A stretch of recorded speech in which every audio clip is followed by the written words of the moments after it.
आङो बयनिसिमबो खुलुमनाय जासिबाय।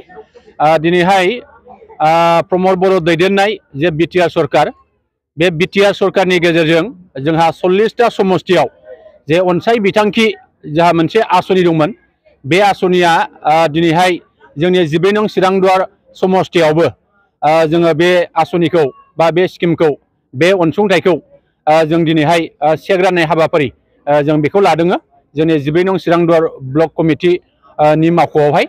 आरो दिनैहाय नैबे अनसाय बिथांखिनि गेजेरजों जे जोंहा 243 जोंहा बेनिफिसियारिफोरनो दिनैहाय जों अनसाय बिथांखिनि जे चेक राननाय बे हाबाफारिया जोंहा जोबनानै थांबाय।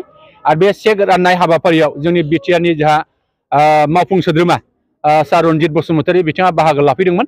आरो जोंनि चिरां जिल्ला इउपिपिएलनि गाहाय नेहाथारि अमर सिंह ब्रह्म, बेजों लोगोसे जोंनि ब्लक कमिटि, प्राइमारि कमिटि आरो जोंनि बिसिडिसिनि दैदेनगिरि बिथांमोनहाबो बाहाय मैखोमै बाहागो लाफैदोंमोन। आं खोब गोजोननाय मोनदों। दिनैहाय बिटिआर सरकारनिफ्राय दिनैहाय जोङो सेथि, नैथि, थामथि खेबनि थाखाय 3 बोसोरनि गेजेराव थामथि खेबनि थाखाय जों बे अनसाय बिथांखि, बे बिथांखिखौ जों राननानै होनो हादों।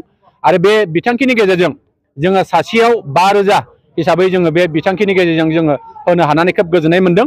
आसा खालामदों बे बिथांखिनि गेजेरजों बे 5,000 रांजों निस्सय जोंनि गोरिब न'खरनि गेजेराव बे एसेब्लाबो रेहाय मोनगोन, आं बेखौ मिजिं खालामो। आं बेखौल' रायजो राजाफोरनिसिम खावलायनो लुबैदों, जोंहा नार्भास जानांगौनि गोनांथि गैया, गोसो बायनायनि बाथ्रा गैया। जे जोंनि सरकारा 3 बोसोराव जेरैबायदि आसनि लानानै बेबायदि जोङो गोरिब गुन्द्राफोरनो बा रायजो राजाफोरनिसिम, जोंनि भटार्स बिथांमोननिसिम बेखिनि आसनिफोरनि गेजेरजों एसेब्लाबो जों अनसुंथाइ होनानै जोंनि गोरिब न'खरखौ एसेबाबो सुंथानो हादों, जों बेखौ मिजिं खालामदों। आं बेखौनो आसा खालामबावदों जे जोंनि बिटिआर सरकारा दिनै 3 बोसोरावनो बेबायदि आसनि लानानै खामानि मावनो हादोंब्ला फैबाय थानाय समाव 5 बोसोर, 10 बोसोर, 15 बोसोर जुदि जोंनि सरकारा जुदि थायो, जों अब्ला बे ओनसोलाव जोंनि 25 लाख सुबुं थानाय बे बिटिआरआव जोङो निश्चय एसेब्लाबो जौगासार जानो हागोन। आरो टेस्टआ हारि माहारिनि गेजेराव एसेब्लाबो जों जौगासार जानो हागोन, आं बेखौ मिजिं खालामो। दा बेनिखायनो फैबाय थानाय समाव जोंनि प्रमद बर' दैदेननाय जे बिटिआर सरकारखौ जोङो गोलाव मोनसे थांखिनि गेजेरजों लांनायनि जे सिमां, बे सिमाङा निश्चय मोगथां जाफुंसार जागोन। आरो फैबाय थानाय समाव जोङो रायजो राजानि निश्चय हेफाजाब आरो मदद मोनगोन, आं बेखौ गोथौ फोथायनाय दङ। गोबां मानसियानो सिगां समाव मुसारि कम्बल राननायनि मोनसे दाबो साननाय दङ जे नोंथांमोना अनसाय बिथांखिनि गेजेरजों राङारि अनसुंथाइ होदों, आसलथे मा उद्देश्य नोंथांमोना मुसारि कम्बल होआलासिनो बे बुस्थुखौ होगासिनो?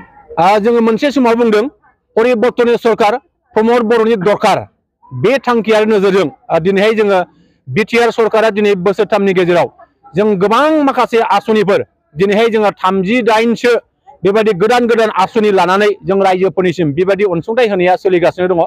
जोङो नुनो मोनाखैमोन 17था बोसोराव हाग्रामा महिलारि दैदेननाय, खाम्फा बरगयारि दैदेननाय जे बिटिसि सरकार, बे सरकाराव मोनसेबो आसनि गैयामोन। बे आसनि गैयैखायनो बिथांमोनहा बे माखासे डिपार्टमेन्टनि जे एसे एनै जिखिनि रां फैदोंमोन, बे रांफोरखौनो बिथांमोनहा बेबायदि कम्बल खुन्दुंनि राजनिति खालामनानै, कम्बल खुन्दुंनि बेबायदि आसनि होनानै रायजोफोरखौ बेबायदिनो फुथुला गेलेहोदोंमोन।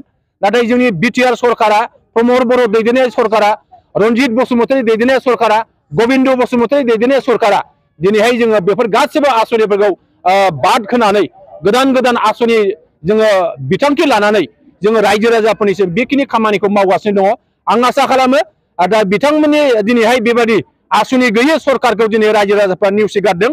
आरो जोंनि प्रमद बर' दैदेननाय जे सोलायनायनि सरकार, परिबर्तननि सरकार, बे सरकारखौ दिनै रायजो राजाफ्रा गोबाख्रबनानै दिनै लागासिनो दङ। आरो फैबाय थानाय समाव जोंनि बे इउपिपिएल दोलोखौ आरो प्रमद बर' दैदेननाय जे सरकार, बे सरकारखौ निश्चय रायजो राजाफ्रा अननानै आरो गोलाव सम मोनसे बेबायदि सरकार दैदेननायाव मदद खालामगोन, आं बेखौ मिजिं खालामो।